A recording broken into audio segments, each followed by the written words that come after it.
Hey everybody, just a quick announcement before we get started. As we've been saying for the past couple of episodes, Emerald City is coming soon. It's the weekend of April 7th through the 10th, and we're going to be there. So we would love to have the opportunity to say hi to anybody else that's going to be there. So we're having our informal fan meetup on Saturday, April 9th at 3 p.m. outside the atrium. If you've been to Emerald City before, that is the big glass-encased lobby where all the cosplayers hang out. And so just outside of that, in the little outdoor area, we're going to be hanging out for probably half an hour or so between about 3 and 3:30. Hopefully you'll have the opportunity to drop by, say hi, and if not, hopefully we'll see you around the con. And of course, for those of you who can't make it to the show, we'll be doing our usual con report probably the week after the show. We're also going to do our best to be at the panel hosted by our friends Out of the Fridge, which will be happening also on Saturday from 6:30 to 7:30 in room W3A. And so with that, welcome to View from the Gutters, episode 158.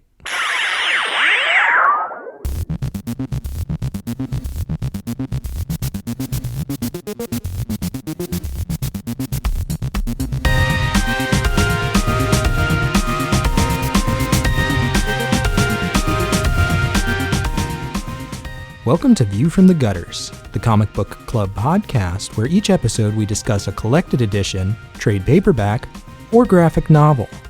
Warning, this podcast contains massive spoilers for the topic work. On this week's episode, we discuss Parker, as adapted by Darwyn Cook from the original novels by Richard Stark. Thank you to all of our Patreon sponsors for contributing to the show, and a special thank you to this week's episode sponsor, Addison Appleby.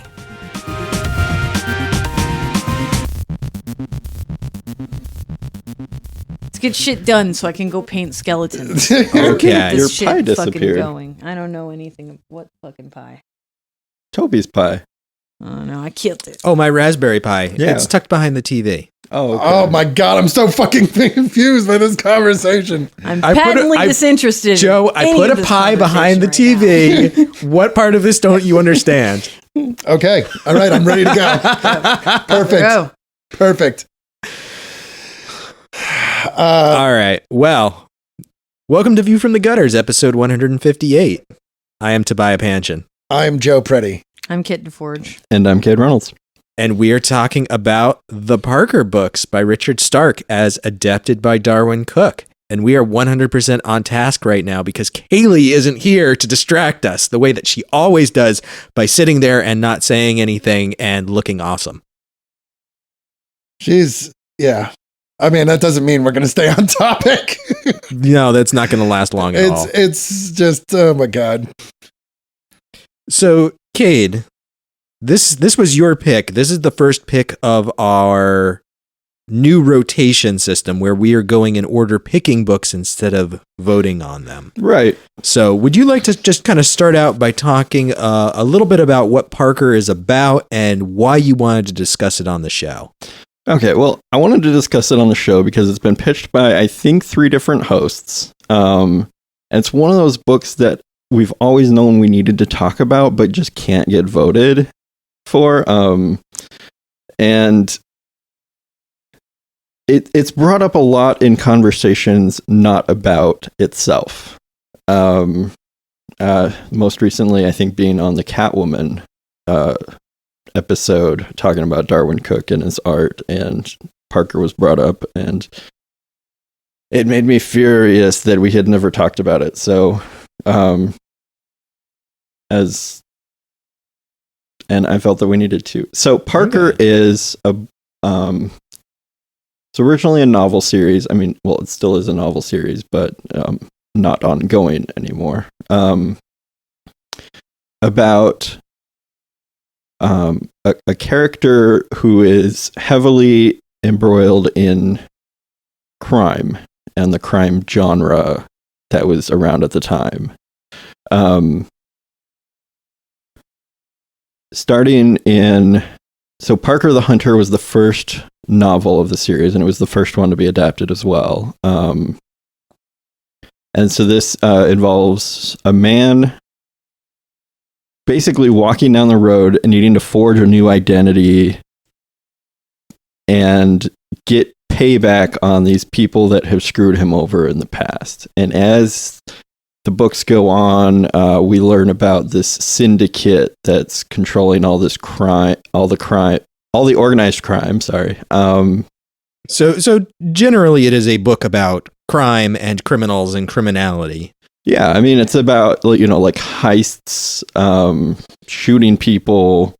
And specifically, it's kind of the ongoing adventures in the Conan sense of this real hard case criminal named Parker. Yeah, it's funny you say that because I was finishing up Slayground today and I was like, Parker is totally the Conan of like the heist. Oh my God, yes, absolutely. That is literally the exact thought that I had while reading Slayground this is a Conan story right now.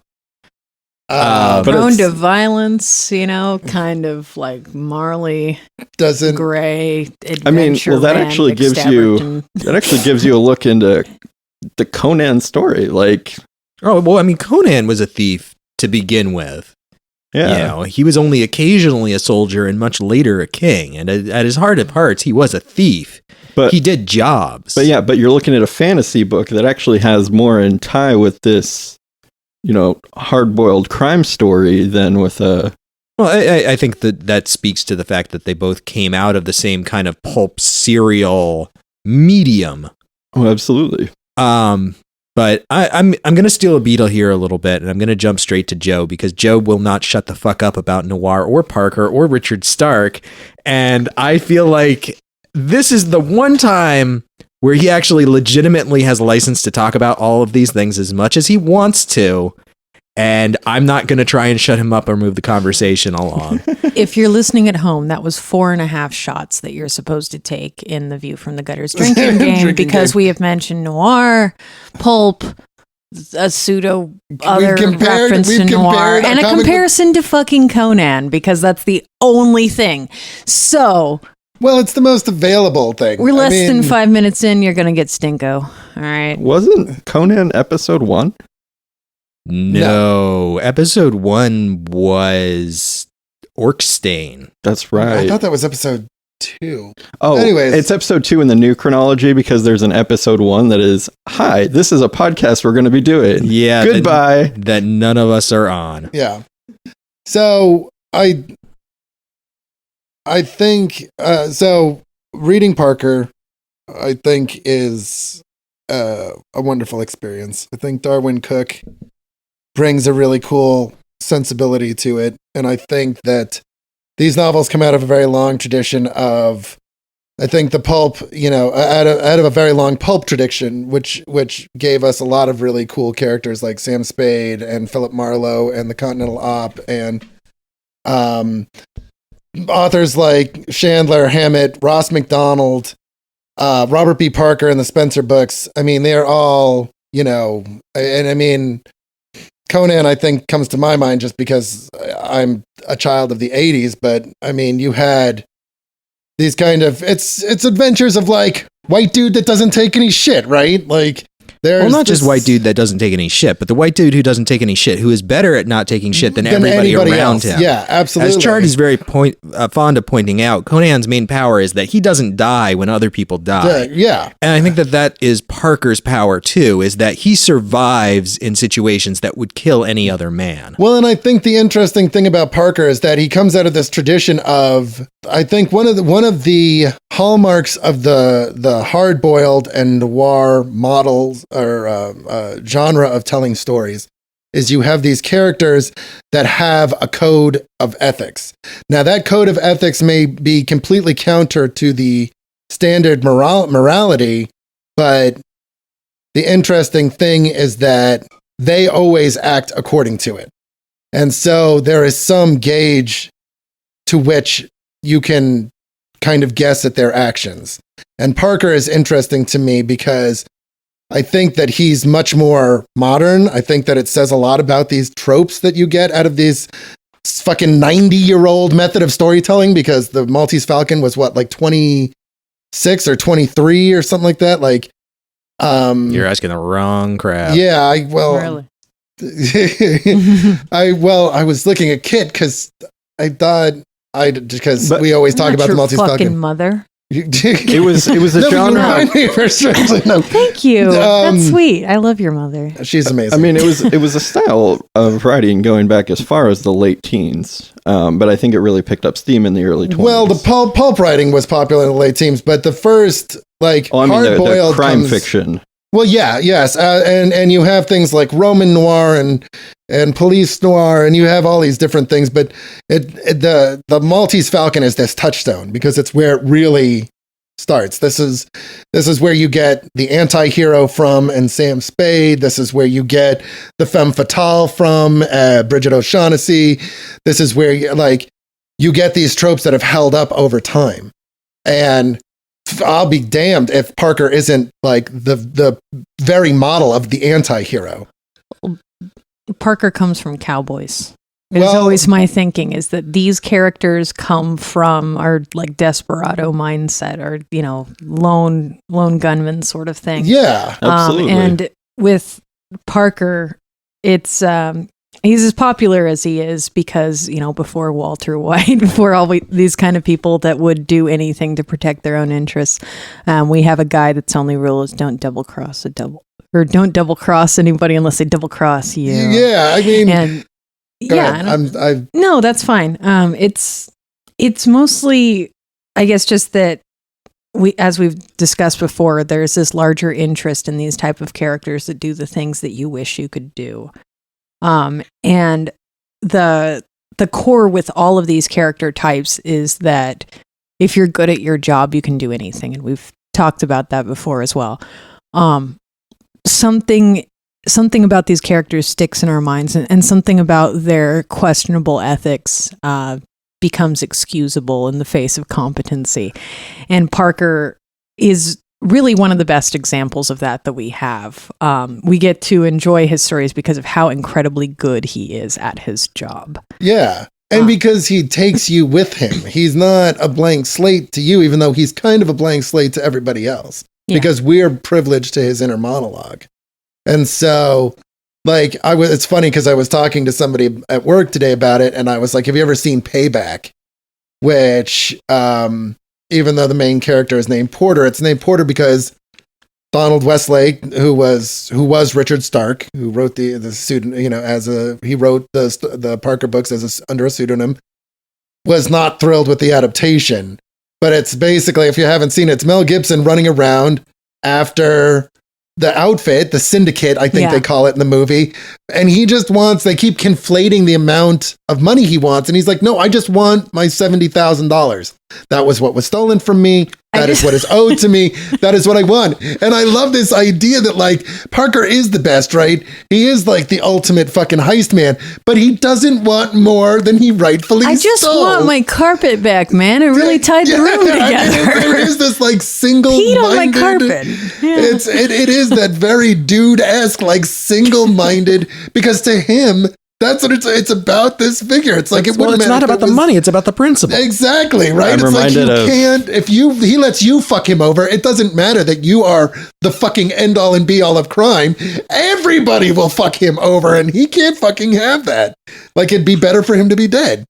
I'm a completely different Lebowski. God, we need to watch that. Yeah. But the interesting thing is me and Kid had a conversation with some people for us about Sin City not too long ago for a secret thing. And it's not a secret thing. It's Back Matter Season 2. It is. Coming soon. We're recording it. We're recording it right now. But it really is interesting how excusable things become when somebody is competent. And when you can kind of follow along with them, because you get, and this is the whole attraction of noir. It's the whole attraction of crime fiction, is that you get to experience the thrill and the visceralness of crime without actually ever having to do any of it.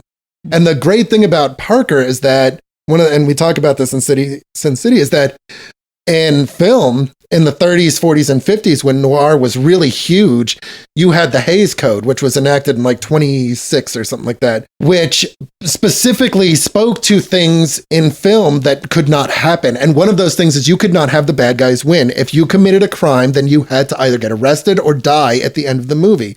And you could not make a movie otherwise. So it really, and the films of that period are really interesting because it's like this struggle to express this kind of like backwards nobility in some of these characters, this kind of cry for innocence in some of these characters. And you get some really beautiful films out of it. But the best thing about Parker is that he can win, right? He's not restricted by that. He can just cut and run and be like, well, I'm just going to kill everybody here because fuck that. And I think that's really great. And I think that it's easy to kind of, I think this really focuses, we were talking a little bit before we started recording about the difference between hard-boiled and noir and how there are lots of elements of noir in this. I don't necessarily, I think noir is a term that gets thrown out to describe so many things that it's lost a little bit of the punch that it used to have. Well, it's a genre of genres in the sense that saying something is fantasy doesn't really convey a whole lot. Yeah, when exactly. Fantasy runs the gamut from, Lord of the Rings to ElfQuest to Game of Thrones with, Elric and Conan in there and just this like whole gamut of things. Noir is much the same. There's so many different kinds of noir stories that just saying that one word doesn't really convey to you what the story is about. Absolutely. Also, I hesitate to... No, I mean, one of the things that bothers me about George R.R. Martin is that whole world is his idea of a fantasy world. Oh, you love this character, right? They're fucking dead. They're dead. Everything you ever loved is dead. But it's fantasy. It's like, they're dragons. It's like, I don't care. You've already taken everything you can from fantasy. me. You've taken everything I'm the exact opposite. The dragons are going to come one day, and then everything that has happened, every tear that I've shed, every ounce of my soul that has died will have been worth it because dragons. That 7th book is just going to be 800 pages of ha ha ha ha ha ha over and over and over again. Anyway. But yeah, I think it's, I'm just really taken with this series. And the more there's in the back matter of one of them, I think it might be the outfit, they mentioned that the reason that he was, that Cook was allowed to call the books Parker and call them the Parker novels is because Donald E. Westlake was really taken with his interpretation of the character. Yeah, well, Darwyn Cooke actually did it ahead of time and took it to Donald Westlake and said, I really love your characters, and this is something that I did. And Donald Westlake was in love, and he gave it his blessing, the only adaptation that could use the name Parker. Until, of course, his death, and they lost the rights and whatnot, and then that Jason Statham movie. Fucking awful movie. Which I refuse to watch. It might be good, but whatever, I'm not going to watch it. It's not. All you need to see is Jason Statham in a cowboy hat. Not good. Not good. I don't understand what part of that could not be good. Unless it's British cowboy yells at people, in which case I would go and see that movie 1,000 times. But it's sounds like a pretty good flick. I just think that there's an honesty to Parker that is appealing. And I think that's interesting that you bring up, that Kit brought up, like Walter White and characters like that, because we are living in that age. The age of Walter White, the age of Don Draper. The age of Deadpool. Deadpool is kind of... Deadpool began his life as an anti-hero. Well, no, absolutely. But I don't necessarily know that it's fair to kind of bring up his birth and his birth father, But let's stick with Walter White and Donald Draper. But yeah, I think Don Draper, keep the alliteration going. Jamie Lannister, these are all characters that are kind of really, they're well written, they're well realized, and they're also pretty not good people by any Frank stretch Underwood. of the imagination. There you go. They're all kind of dishonest, and they're all kind of Well, it's the magnificent bastard. Yeah, absolutely. You see them do something awful and succeed, and then have to do something even more awful in order to hold on to that success. Yes. And there's this constant sense of escalation. And it happens to people where you should hate them with all your being, but you can't help but love them. Oh no, I hate Walter White. And I actually think if you don't hate Walter White, I wonder. But you want him to succeed. I don't. Well, no, I've never wanted. You Walter want White his family to be taken care of. At least. Well, then people would root for his wife instead of hating her. And I mean, so there you go. Yeah, I mean, Skylar is also flawed, but she's also, I mean, I can't say that those characters are not incredibly written. It pisses me off that Skylar gets so much hate, but I think that has a lot to do with the people that hate her are a lot more like Walt. Yeah. They're entitled, they're self-centered, and that's the thing. That's what I love about Parker is that he doesn't have any of those traits. He doesn't come off as entitled. He's honest. He's confident in his abilities, and he only trusts so much. He only trusts somebody so much as they are in on his deal. You know, there's that moment where Handy's like, I'll throw this one in. And he's like, no, we're going to go halfsies on it. Because I know if something's on the line, then we're both going in with the same, because friendship counts for nothing. There's fucking cold hard cash on the table, and that's it. I think that he does have a certain sense of entitlement. I'm going to tell you where. At the end of the score, when he goes to that hotel, that is Parker's entitlement. I agree, but I think that's also set up in their beginning interactions. Oh, yeah, no, it's absolutely set up. It's not unprecedented or without presage, but this series definitely treats women 100% as objects all the time. Oh, yeah, but this is also a hallmark of, and this is something me and Kiddos have actually also talked about, but something that I struggle with. Absolutely, women are treated as objects with this, but this is another big hallmark of the genre from which this work springs.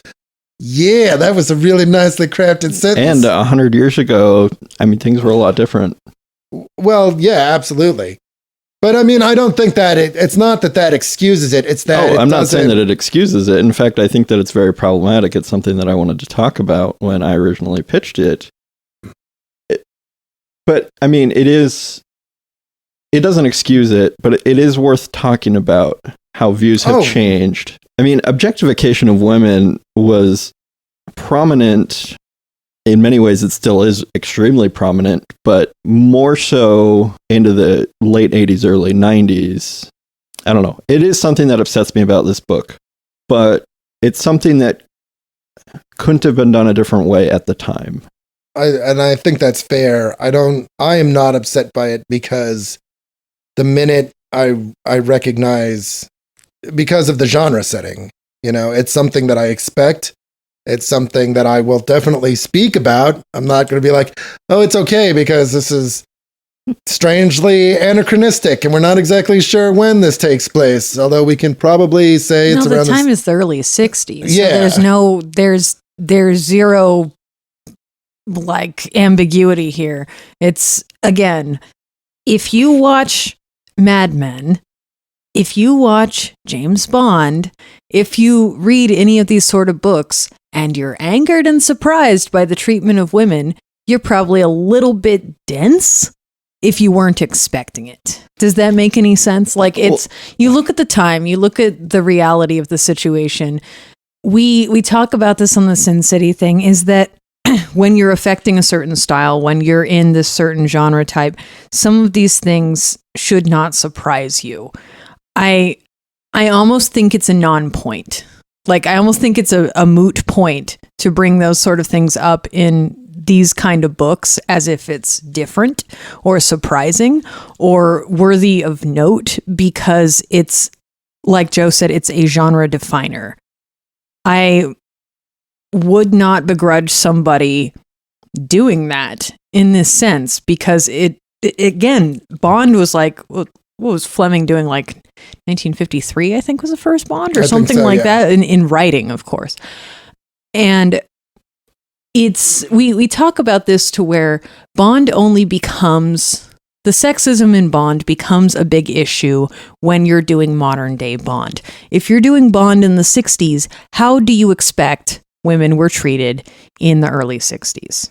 I'm not going to expect somebody to sit here and turn around and be like, oh yes, we're just going to like shove women's rights ahead several decades because it makes us feel better. Sometimes you're going to read shit that doesn't make you feel good. Sometimes you're going to look at something like this and you're going to be upset by that. But I don't really know how much call you have to be upset when you pick up something like this. It's not that I'm surprised about it, but I feel that it is worth talking about because if you don't talk about it, it could lead people to do the exact same things here and now. Isn't it a question really of context? Yes. I mean, it's very easy for somebody, especially somebody who's not very mature, to look at these books and go, Parker's awesome. Look at how cool he is. He does what he wants. He says what he wants. He kills who he wants, and he takes all the women that he wants. He's a badass. And we really have to contextualize this in terms of this is written at a particular time when women weren't treated as well as they are today. And that's not to say that women are treated particularly well today, but it was certainly worse back then. And Parker's not a good guy. No. He murders people all the time. If you're having a problem with his treatment of half of the population and that's like your biggest concern, I'm wondering what you're reading, I guess. Like, that should not be the biggest concern is what I'm trying to say. Yes, it absolutely. is a concern. No, yes, it's worth pointing out. But it should not surprise you that a person who doesn't do terribly great things in other areas of his life may not be a knight in shining armor. Well, yeah, a person that only gives a fuck about himself is going to care about literally himself. Anybody else. And like, women are a conquest. Other men are either marks, people he can work with, or not worth his notice. And thinking about it I think the biggest problem with these sort of things is that people are not thinking about it in terms of writing. They are not thinking about it in terms of character. Characters will say and do things that upset you, that hurt your heart, that make you wish their mama did better. But they're a character. It does not mean that it is necessarily like espousing a certain belief or set of ethics that you need to pick up because this is a book. You need to be able to think critically about whether or not you're cool with that. It is important to bring this up. It is important to talk about the fact that it happens. But I guess in books like this, I neglect to understand how somebody could get hung up on that because of what they're reading. I think part of my problem stems from the fact that Joe just a few minutes ago described many people in the MRA. Well, and it's important to acknowledge that those views are not politically correct. But we don't need a sticker on it every time. Yeah, I'm not saying that we need a sticker, but I'm saying that to critique the work and to really look at it without acknowledging that those were different times and that things should be different. I think there's a tendency where, especially, I'll speak from my point of view. When I became aware of feminism, when I became aware of institutionalized sexism, there was a period I went through when I was very, very guilty when I read problematic material, especially things like Sin City, most superhero books in general. I became fucking hyper aware of every instance of women being treated unfairly, women being hypersexualized, women being hypersexualized, and also hypersexualized. I'm trying to picture what that would be now. Well, cut into sections. Yeah, I mean that's awful. So I think the thing is though is that I think the knee-jerk reaction when you read something like this and you're like it's so fucking blatant is to be like, oh, we need to talk about that. That's problematic. But I agree with Kit that this is a convention of the genre. And I'm not arguing with any MRAs because MRAs are idiots. They're not worth talking to because they've already made up their mind. Maybe they will have an experience one day that will allow them to kind of experience what other people go through. But I'm not going to fucking waste my breath trying to argue with people with no empathy and no ability to see anything other than their own bullshit point of view, that are only interested in participating in circle jerks with other idiots. Well, they're horrible people, just like we called Parker a horrible person. Well, yeah, they are. But the thing is that Parker is a literary character that comes out of a literary tradition. And so I don't necessarily think that we need to be like, we're not going to hold, nobody's holding up Parker. Like, feminism breaks Parker. Feminism breaks all James Bond. You can't have those characters exist with strong women because the whole point is to show how strong men are. And the traditional fucking ideal of a man is a man that owns women. It's John Watson. It's John Watson writing, is that when people try to write a Sherlock Holmes story in this day and age, they think that the only way you can show how smart this particular person is by dumbing down the other person by contrast. Is it good writing? No, it's not. Absolutely. Can it be enjoyable? Yeah, sure. Whatever. I mean, but I don't think it's entirely necessary to try to get fiction's ethics to adhere to realities. I feel like it's, once you know what something is, it's kind of an exercise in futility to attempt to correct it after the fact. These are just really straightforward. I guess I just neglect to understand why anyone would not understand that. You would be amazing at the depth of some people's lack of understanding. But I think that there's an important distinction to be made here between looking at a contemporary work and saying, oh, this character is problematic, or this plot device is problematic, and looking at something historical from a historical perspective, going at the time that these stories came out. How would the author have thought about these characters? How would the audience have reacted to these characters? What was their experience of it? Absolutely. Because you can't look at something like Parker or Shakespeare or the fucking Iliad and hold it up to modern sensibilities. You have to look at it in the context that it was written. Absolutely, yeah. You can, on the other hand, say whether you like or dislike the fact that that is a thing in the book. Absolutely. That's something that's fine. That's something that makes sense. But good example being, I have people constantly try to fucking pop quiz me on why I like Isaac Asimov if I'm a feminist. And it's like, because I'm an adult and I can figure out that if somebody was writing in 1952 and they're a man and they're a nerd, they're going to write like a nerd in 1952. I'm not going to expect this fucker to write like, fucking Friedan or something like that. It's just doesn't make sense. Yeah. And so why would I get angry about that? If I know the perspective and the background of the person, it should not be surprising to me. And that's one of those things that, like, being that I am the only woman in this room right now, I can speak to some degree about the things you have to do and the things you have to understand about media when you are a woman. There are certain concessions that you have to make. I am not the kind of person, I don't want to be pissed off 24/7. And I furthermore don't like it when people tell me I need to be pissed off 24/7 about something that I know I can do nothing about. This genre does not bother me because I know what it is. If you know what the monster is, you don't have to be afraid of it. You know what the problem is. And isn't it counter? This is my thing. There's this movement about like, oh, being a housewife isn't feminist, doing this isn't feminist. And it's like, isn't the whole point of feminism for women to be able to make their own choices and live their lives? Like, isn't it about them being able to interact with the world without people imposing ridiculous fucking boundaries and borders on that? Like, if you fucking want to read... I may be speaking from a position of complete ignorance here, but my understanding is that is one of the core differences between the various waves of feminism. First wave, second wave, third wave. I think there's a fourth wave now. Again, very, very ignorant on this subject. That, at first there was this very strong idea of like, oh, you're a housewife. You're not an emancipated woman. You're not free to be your true self because you're being dominated by the patriarchy.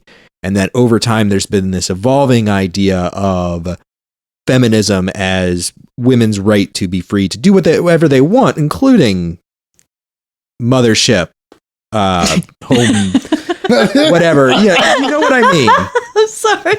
I didn't want to use the word homemaker. Mothership. No, I think mothership is great. I want to be a mothership. It's beautiful. Kit, you need to join the mothership. Fuck it. I Catch a wave and you're sitting on top of the world, looking down on everyone else. I don't give a fuck what wave it is. I just know what I think about something. That's fair. It's whatever. I feel like we're going down a rat hole here. Yeah, can we talk about the book? That is exactly really where I was going, is that we've talked about the Parker stories, but we haven't talked about these comics as comics. I would love to talk about that. Beautiful. Here I go. I'm taking this right now. Take us away. Okay.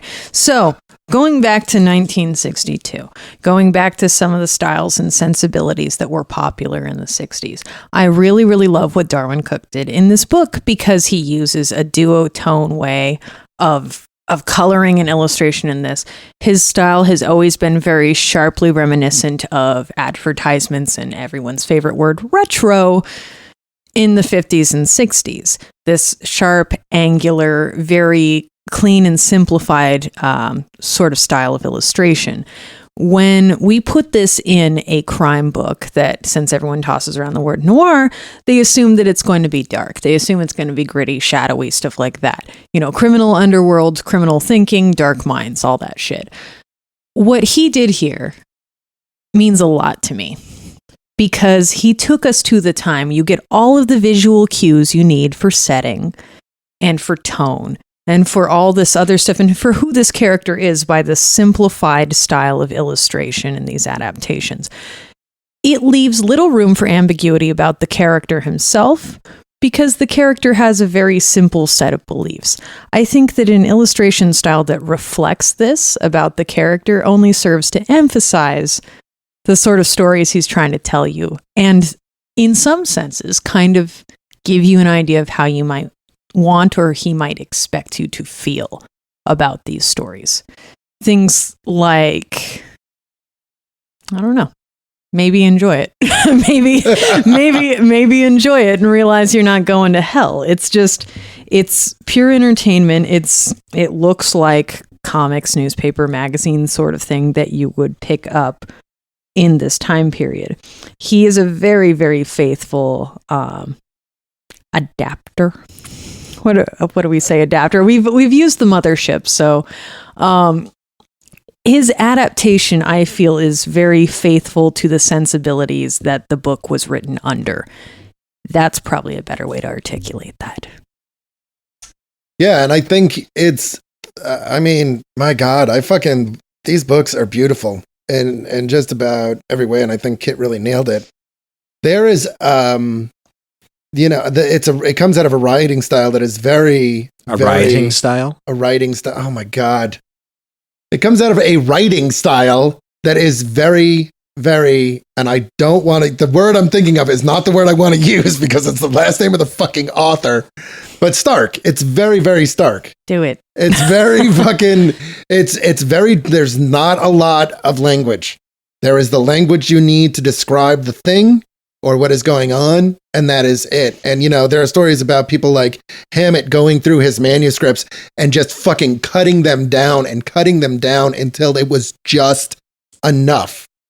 And I think Darwyn Cooke does a fucking amazing job of doing that. Well, he's brilliant in conveying action with very, I don't want to say few pen strokes, but with the minimum amount of detail possible, very, very accurately and very quickly conveying exactly what's happening in a situation. Well, yeah, and not just action, but emotion. I mean, it's amazing to me how well he conveys the emotions of some of these characters in this book. And sometimes it's very, very simple, and sometimes you get these close-ups of Parker that are really, really intense. And I think one of the reasons it works so well is because of the duotone, because I think that was a brilliant way to do this. Absolutely. I love any comic book that can be rendered on an original Game Boy screen and not lose any detail.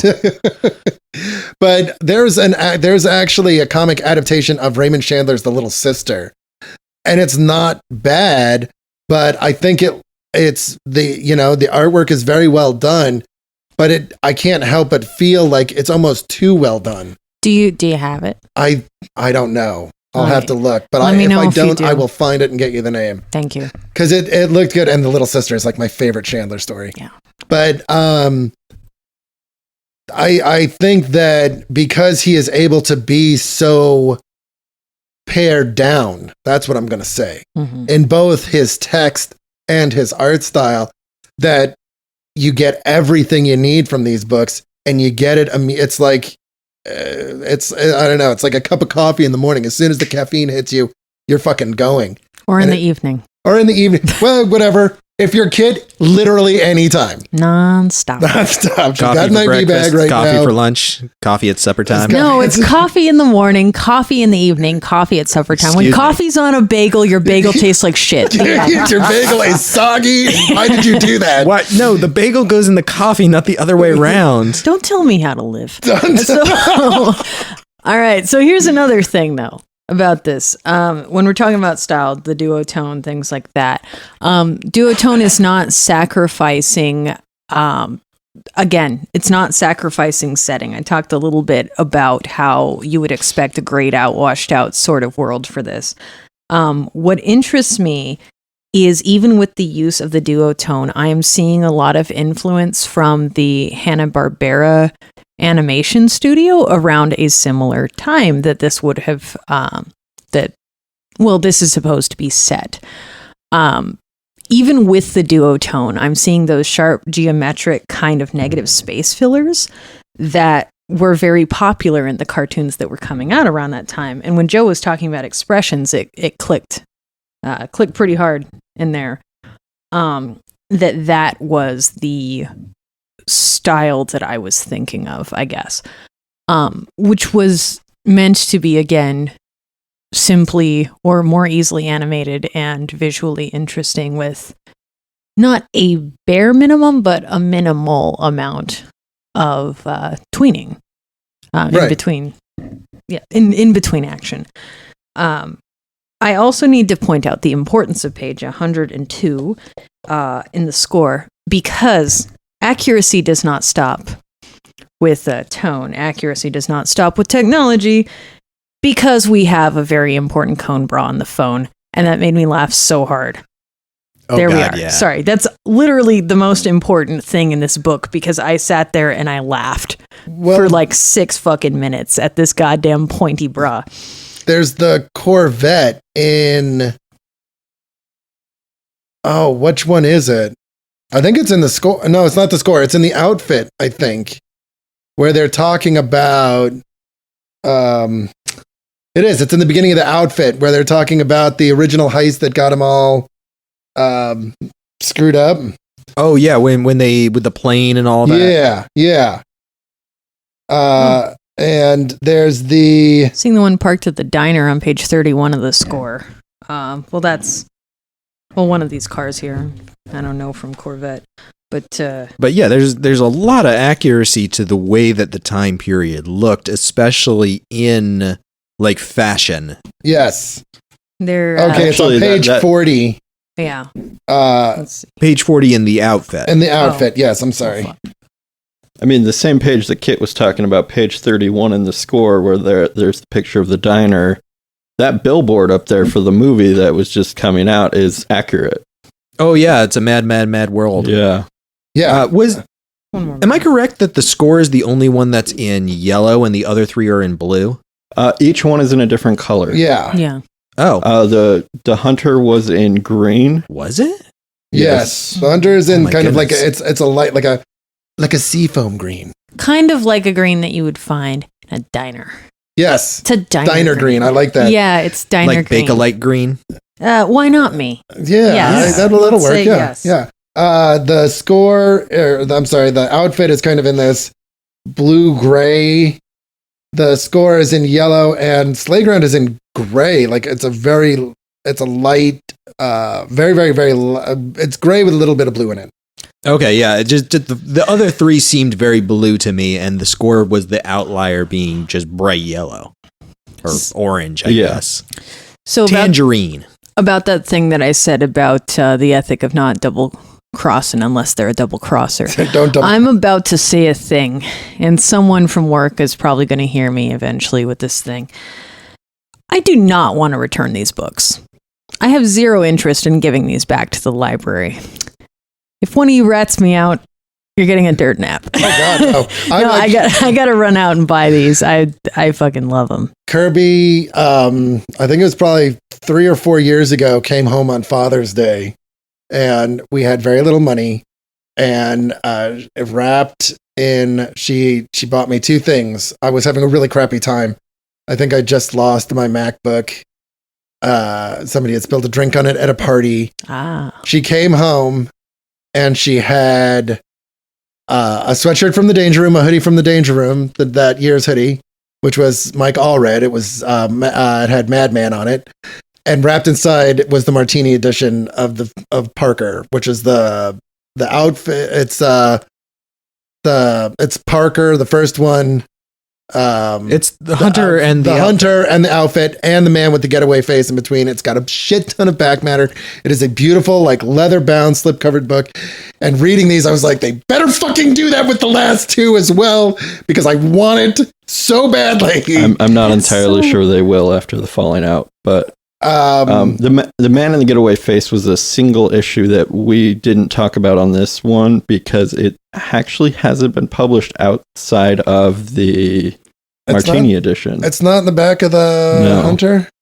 No. It's so weird that she did that for you, though, because she didn't give me anything for Father's Day. Well, I don't necessarily know that you were keen on You know I'm a dad. I already told you I'm a dad. I know, but you told me last week. I told you at Cuisine of India when Andrew was visiting. Okay, I'm a dad true. now. Okay, so that was like 3 weeks ago. Yeah, pay attention. I'm sorry, I will, when I get home, I'll use my quantum phone to call my past self. Good, thank you. So, that's what I gave it to you for. Was it hilariously ironic that she bought you clothes and books because you had sold your skin and eyeballs to buy her hairpins? Yes, that's actually exactly what happened. Mm-hmm. That always happens. Yeah, I mean, everything is fucking gift of the Magi in a relationship. When you see Joe at Emerald City, pretend you didn't notice that he doesn't have eyes. I think I'm coming along nicely. I went and killed 50 poodles and grafted. So I kind of look like Bigfoot, but You've always looked like Bigfoot. So I do want to talk about my one disappointment with this series. It wasn't long enough. It's over. There's no more of it. No, those are your disappointments. Yeah. I brought fun and joy to his friends. So I really liked Parker's original face, and then he gets surgery in the first one, and he has a stupid face for the rest of the series. I wish that he had the other, like they had swapped it so that he had the stupid face at the beginning, and then he got a good face. I like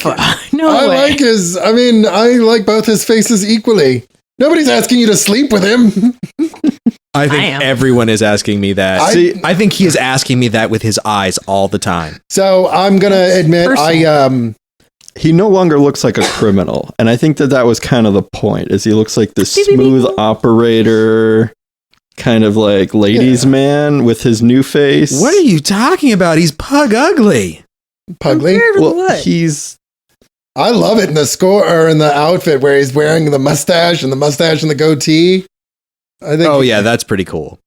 But I mean, I got used to it really, really quickly. It's probably because I actually didn't reread The Hunter this time around. I've read it plenty of times before. I've never read these before. This is my first time through. I just reread the outfit and then read the score and Slayground. But it really made me want to watch Payback again because I also have to say, and like I understand if I'm okay, yeah, I will. I understand if I'm completely alone in this. Honestly, like the whole revenge thing and like the crime thing where they're like, we're going to get revenge on you. And he's like, no, I'm going to take you out because fuck you guys. Like that kind of bored me. The heist was where it was at for me. I loved all the heist parts. I love the original part of it because for me, it's not about revenge. It's just very simply him going, all right, so this thing happened. And you have my money, and you need to give me my money back. You need to give me my money. I would like to speak to a manager. It was this amount. I don't need more than that amount. No, I don't have a receipt. And all you have to do You could take any of the rugs in these mints. yeah, right. It's like, I don't want those rugs. I want my money. And then the second one is like, I told you I would go away. You already know that I'm not to be fucked with, and yet you fucked with me. So check this shit out. And then just like, it's not a revenge story. It is just an action and an opposite and equal reaction. I am quite aware that I had told you not to fuck with me, Yes. good sir. If you could please, I told you to refrain from Refrain the from fuckery. fuckery, sir. And you did not. I say to thee, nay. Nay. And then he neighs all over them. Yeah. I fucking love that. He I neighs love on their that face. That was one of my favorite things in the outfit, where he fucking lays up like the 4 heists, the 4 first ones, and each one, like one's a magazine article, and one's a fucking like told in flashbacks, and one's told like an infographic. Yeah, it's one of my favorite parts. Loved that. Selena's big score. When we talked about Selena's big score, you know, I don't know. It was so fun for me to go and read these after we had read Selena's big score, because I was sitting there doing like, I don't remember what that fucking meme is, but the bug-eyed one with the hands out like, that's totally me. Through this whole thing, I was just like, oh my God, this is the guy to do the thing. I'm so proud of you. Heisting intensifies. Yes, and see, like throughout that whole thing where he's like going back and forth with the outfit, and the guy's like, I'm really hard, I'm a hard guy, and Parker's like I'm twice as hard as you, and he's like, well, you're gonna have to shoot me. It's like, well, maybe I will shoot you, or maybe I'll shoot this other guy, but this guy said this thing, so I'm gonna shoot you anyway. Shoot him good. 100% bored. dead. But like the heist parts, like I felt like I was in Grand Theft Auto 5, and I fucking loved it. Like getting the guns and working all the bits out and planning it. I and love talking about the cuts. I love the panel in the score where it's got the image of each of the different guns, and then it has an arrow to the trunk where it's like, all this shit. Yeah, it's in here. I love when they do infographic things like that, where they're like breaking down all the different parts of a job, and you're seeing all the different moving pieces. And like when they go to the dentist to get the money to buy the guns, and they're like, oh, well, we're going to have to pay him back double. Like all those little details. I love all the intricate little moving pieces of the job. That to me was the most interesting thing in this entire series. That's great. Sorry, we didn't talk about it in Sin City, and I'm looking at you because I realized we got all the way through the Sin City thing without mentioning my favorite part of Sin City, and Toby just reminded me of it. Is it the city? No, Is it's the the sentence sin? I was Oh my God. completing. Sorry. Okay, so it was... God, okay. Shut the fuck up. I'm talking about this thing that's super important. Okay, my favorite part of Sin City is something that, again, comes from books like this, The Breakdown, where they do that kind of thing. Yeah, where yeah, you've yeah. got, and I've got the rope, and I've got saw, and I've got this, and I've got that, and then my mitts. Yeah. And I didn't get one opportunity because I didn't think about it at the time because we got distracted with other things in Sin City to say, and my mitts. So here's me going, and my mitts. There we go. They look Beautiful. like, which always makes me want to say, they look like big, strong hands, don't they? No, and I love those things in these kind of books, or spy books, or heist books. Is the here's your materials, here's your ingredients list for a big fuck you cake. It's Yeah. the pulp. Yeah. It's the pulp equivalent of Rambo getting ready, where he's like, "Here's my Beretta 9mm, Yes, and here's my yes. M16, and here's my this, and here's my rocket launcher, and my bow and arrow," and like Brandon Graham will do that a lot. He did it at the very beginning of Prophet, and I think that he's done it in some of his other works. And he did it in King City. I always love the breakdown, or when they're like, oh, by the way, this person has a bag, and here's everything that's in the bag, and it's all laid out nice and neat, and it's going to tell you about all the different little features. They used to do it in Batman a lot, and they don't do it nearly enough anymore. It's the murderer's sewing kit. So there is one thing I wanted to mention, because I lost my shit when I realized this. I didn't actually realize this on my first read through. But so in every book, they have that establishing shot right before chapter 1 starts. And they're showing like, so the first one is New York City, 1962, and it shows the skyline. Well, when you open the score and it says Jersey City in 1964, the skyline you're looking at is the fake model one that they have designed. That was really good. Oh, by the way, I'm not sure if I got confused. I read Slayground and then the score, and Slayground is set in 69 and the score is set in 64. Yeah. Is that the correct order? No, well, No, score is book 3. but they have no bearing on each Okay. other, so No, score is book 3. Slayground Yeah. is book 4. After I finished Slayground and started the score, I was like, oh, I think I mixed these up. But I don't, it doesn't matter. I mean, they're not connected in any way. yeah, they're really not. Fun fact of the day: Tommy gun, which was a gun popularized by gangsters in the 20s, it's a Thompson machine gun. I think it's an M41. I don't know anything about guns. I know slightly Honestly, more about I don't guns. know than nothing but feminism. no mopeds. But it is specifically a Thompson machine gun with a drum clip, which is where the round shape comes from. It's not a normal or banana clip, not a banana clip, but just the normal 30 round clip. It's a Well, it's not any kind of clip. It's a magazine. No, it's neither. It's made out of a rubber balloon in an alley by the Mask. yeah. Yeah, shut We're you going guys with up. that. Sure. Right. Sure. I got the reference. Why? Because I gotta. Yes. I have to. Use proper English. Why? Because I'm I feel it's impelled to imperative to. by my baser natures. Yes, same. Also, speaking of important chapter dividers, I had to point out Garfield's beautiful dance because I love fancy dancing or fancy men dancing. That's it. I hope that he That's and a that girl sentence. worked out okay. Well, until he Look, fucking there's- goes to prison. Oh, Oh, Prison cannot he stop does love. he is the guy who gets caught. Oh, in yeah, Slayground, right? the Okay, well, that was driver like is- 5 years later. Yeah, that's true. But I mean, one of the things I really appreciate about this is how you get recurring characters and how well they're characterized. I don't necessarily think he goes into too much detail, which would have been kind of, it kind of slowed things down, but he doesn't just kind of write them off either. Like everybody has kind of a cool little moment. Grofield is amazing, clearly. Well, it makes me desperately wish that they make a Grand Theft Auto game set in the 60s. Yeah, Because how incredible would that be? but I think that I don't know. These books and Darwin Cook really.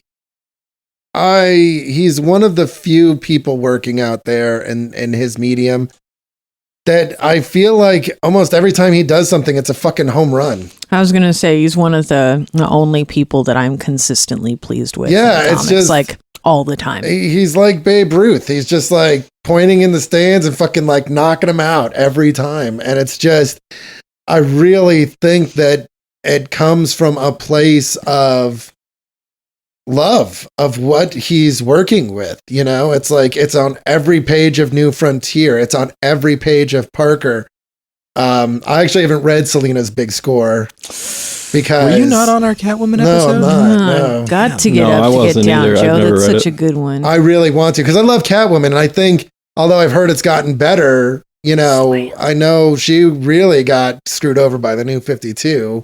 Let's not talk about that. She But, had her moments in the New 52. I think she's a great character, and I think that I think there's a lot of the women of the Batman universe. They get mishandled. They get Shot and well, not even paralyzed, that. and You then get people that don't know how to write stories with them outside of their relationship with Batman, which kind of sucks because I think Batman is interesting inside of a very few. I love Batman, but I think he's very interesting only inside of a few contexts. Not every fucking context. He's not like, MSG. He doesn't make everything fucking taste better. But I feel like Darwyn Cook does not involve himself with, what he involves himself with fully, and he thinks about it.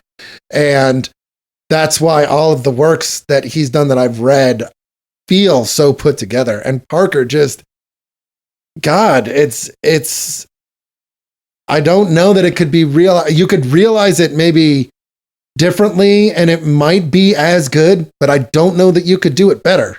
Well, Cook's work is continuously meticulous, and his attention to detail is amazing, which like you couple that with the real love and passion for the source material for a genre, and you can only really get good things out of that. Yeah, that's fair. I deeply, deeply respect people who can care a lot about something and put the work in to properly articulate why it matters to them and why it's not enough to, I guess, say that something is good or like something quite a bit, but to be able to show somebody really from your own creativity is like, you can only succeed with that, I think. Well, I think that we came into this conversation talking about how incredible and ingratiating it is to watch somebody do the thing that they do incredibly well, and how far that will take you. Yeah. So what we're trying to say is Cook lives by one rule. Don't double and that's cross, competency. Yeah, like, Never double don't cross his ass. Competence, a competencer? Yeah, that's exactly what we said in that phrasing. Exactly. Can we change the tagline from payback from get ready to root for the bad guy to get ready to root for an incredibly competent person? Prepare yourself for enjoyment of a film with a very competent protagonist. For someone who's Protagonist? quite Mel adroit. Gibson is aggressively competent. He is That one we just Porter. I want the subtitle to just be Mel Gibson. Mel Gibson. And that's it. I mean, I would totally go for that. I totally would. And there's actually, not counting the Jason Statham film, there is Payback, and there's also Point Blank with Lee Marvin, which was the Yes. first film adaptation of The Hunter. And I believe that there's more liberties taken with that. Yeah. But I have not had an opportunity to watch it, even though a good friend of mine wanted me to watch it. I and swear need to God, It's you and been I sat down years. and watched like half of that movie. Did we? Because he's on the bridge and he's got the gun, and then like later he goes to that guy's house and he's holding him at gunpoint. and he's Maybe like, I we want my did, money. and At I was Bridge just Point. really, really He was holding him high. at Bridge I don't Point. know. Yeah. And we were holding Had him an He's entire walking bridge across into the this- gun. at Bridgepoint. Yeah. Did you not hold this man at Bridgepoint for a period of no less than 2 hours? Shit, I might did, be. sir. Shit monkeys. So I think that we are at that point in the discussion where we need to double check. Are there any conversational topics that we've missed before we kind of start to wrap things up here? No, I loved this book. But it's just, it's said often on the show, it's okay to like problematic works as long as you acknowledge. But I love this work. It's one of my all-time favorites. It is, much like Parker himself, unambiguously what it is. And Yeah. that earns it respect in and of itself. I mean, just if you have not read these yet, pick yourself an afternoon, set aside like 3 or 4 hours, pour yourself the beverage of your choice. Man, 3 or 4 hours is an was aggressive brandy. estimation. Yeah. Like you can run through these books very, very quickly. Well, yeah. Or you can pay attention to the awesome details. Yeah, like Yes. take your times with like seriously, you're gonna want to go back and look over panels again and just really experience them. And when you're done, I wouldn't be surprised if you go back to the first. They are just that good, especially if you love crime fiction. If you like heist stories, because I'm a huge sucker for all that shit. I love it. But Joe, don't- let's do a heist. But don't do it until I've gotten my copies from Gabby's. No one else is allowed to buy or Oh, yeah, read you anything can't. from the Olympia store until I can afford to grab them all. Yeah, Yeah. You got a birthday coming up. Don't tell me how to live. Also, Joe, Entirely positive. I don't know. Entirely it's not positive even. comment. I just like to talk. Oh, also my God. Joe, I really do hope they make another martini edition. Because I would want both of them, but I guess there was a falling out or something. There's not going to be any more. In the back of Slayground, it says Parker will return in 2015, and apparently there was some big editing dispute or something. And That's Well, unfortunate. To yeah. you, I say, hella, kid. But I hope that second martini edition comes out one day. I hope that it comes out and they call it the Manhattan edition. because I like a good Manhattan. And I have some Manhattan mix in my... Oh, God, don't talk to me. No. Wouldn't you rather have a nice glass of cold, refreshing water and cucumber juice? Don't you ever fuck with me in alcohol. Can we have the Virgin Daiquiri edition? I'd like that. I'd like that. Fucked. No. God. Can I get a Shirley Temple? The sex on the okay, beach that's fine. edition. Shirley Temples are always fine. Roy Rogers? I'm 29 fucking years old. And if Can there's I a get an Shirley Temple Arnold on a Palmer? menu, I order it every fucking time. Hell yeah. Yeah, Why the fuck not? that's what I ask you. All right. Well, do we have any questions from listeners? Do we have any comments? Do we have any old business that we want to discuss, or are we ready to close this shindig out? Okay, I will answer John's question. I don't know if anybody else has read the novels. I've read some. Have you read them? Oh, yes. Yeah, some, for not all. our listeners, John is asking in the live stream, how did the comics read compared to the novels? Do you feel that there are important elements from the novel that were omitted? Also, Arnold Palmer's are awesome. I agree, John. I'm okay with Arnold Palmer's.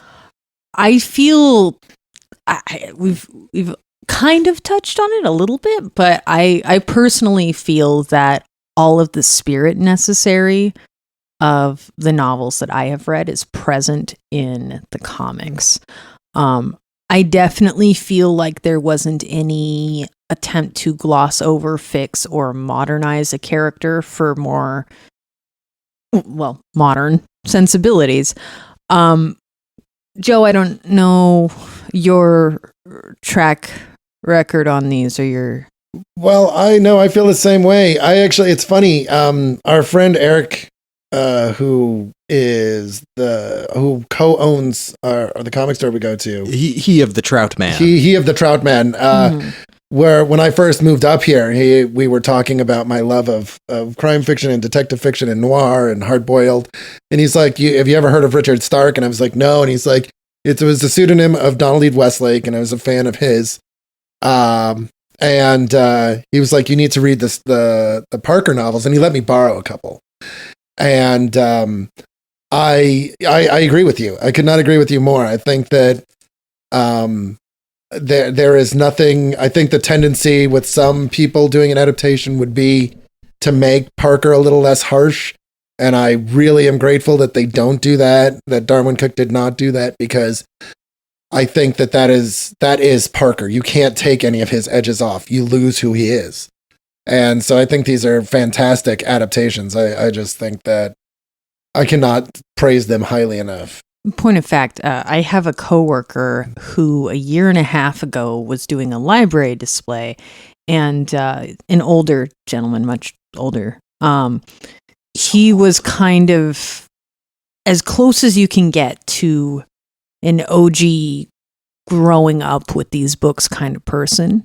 He was into a lot of these detective stories, and he did this really great display talking about the characters and the characters' influences, and these really cool little handouts, which it was so informative, in fact, that I found myself going, well, obviously I'm going to have to reread, or I'm going to have to pick up more books, because he had me going, this is what you loved about this in the first place. You got to pick it up. Point of fact, I would and could comfortably feel that I could hand these to him if he didn't already know they exist, which I doubt. And he is not much of a comic guy, but I do feel very comfortably that if I were to hand these to him as a very decades long fan, that he would have a great time. Right. And he's in his, what would that be, in his 60s? Maybe? Anyway, somewhere up and around there. But I feel pretty confident that I could hand this to somebody who's been a fan for years, and that they wouldn't have many complaints about reading a funny book. Yeah, I agree. I actually haven't talked to Eric about how he feels about them, but... Well, it's always the most dangerous thing is reading any adaptation of something that you love simply by virtue of the fact that it is different. So Yes. for Brian May... That's why I haven't watched Arrow yet. So for Brian May, yes, there is an adaptation we haven't torn apart. It just took us 100 and something episodes to get to it. There you go, buddy. Sorry it took so long. I'm going to scratch a big old number 1 in the win column. Figure I'm not going to have to erase that for a while. It was all for you, buddy. So I will say this. We are not pitching books anymore, except Kit will have the next pitch. I do want to say that if you're a fan of Parker, the graphic novels, Parker, the novels, both, Lawrence Block, who is also a Grand Master of the Mystery Writers Guild, writes stories about an assassin named Keller, who is kind of like the flip side to Parker. He collects stamps and he'll go to a place and he'll be like, I really like it here. Maybe I should move here. Maybe it's time to retire. And then he'll go and kill somebody and get back on a plane and go back to White Plains, New York, or go back to the New York City, which is where he lives. And they are very good. They're very well written. And kind of the flip side of Parker. Keller is very good at what he does, but his mind tends to wander. And so I would recommend those. Cool beans. It occurred to me that I wanted to say something about that. All right. Well, as we've been saying on our last couple of episodes and in our announcements, we're no longer doing the voting system. We are now going on a rotation. You can find a list of the next 6 books that we're going to be talking about on our website. And the next pick is Kit. So, Kit, why don't you tell us about the book that we're reading for next week? I'm always trying to get more Vertigo across the wires. And I've been pushing this guy for a little while and decided it'd make the most sense to make it so now. We're reading Engima by Milligan and Duncan Fegredo. You may know Fegredo's work from Kid Eternity, which I will also be forcing upon us at some point. Engima is essentially about a man who both has forgotten who he is and never really understood, I guess, is the best way to put it. In the very dully named Michael Smith's life, he has a girlfriend that doesn't stick with him, job that doesn't really care about him, life he doesn't really care about much himself, and reaches a point where he rediscovers a comic that he cared about when he was young. And in doing so is kind of going on this journey of self-discovery through interaction with a fictional character that meant a lot to him in his early days. And in doing so, he's sort of growing through and past certain ways that he's done things as a person. It's part kind of spiritual journey, part sort of mystery-ish, and all in a mess of very scratchy inks and confused fever dreams and things of the like. So, I don't know how to describe that much better. The book itself, I don't think the book itself describes itself very well. It doesn't. Yeah, it really doesn't. And this is a book that I wanted us to read because I found it by accident in one of my Vertigo quests.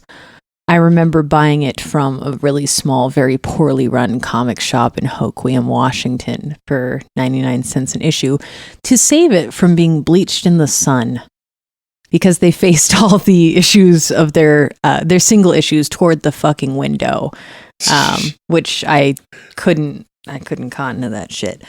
So I bought it out of luck. Came to find that I really loved it. It had a lot of the personality and life and sensibilities of my favorite early Vertigo books. So I thought that maybe we would try something different, but in a similar kind of spiritual vein to what Image is doing now, which I feel we talk about plenty of Image books with not enough understanding of how Image got to be where it is now. And I don't think it would be what it is now if not for some of these pioneering creative efforts from Vertigo. So, forcing everyone to see things my way. The Kristen DeForge story. Excellent. All right. Well, thank you very much for that stunning description. Yes. And we will see you all next week when we talk about Engima. We won't see you.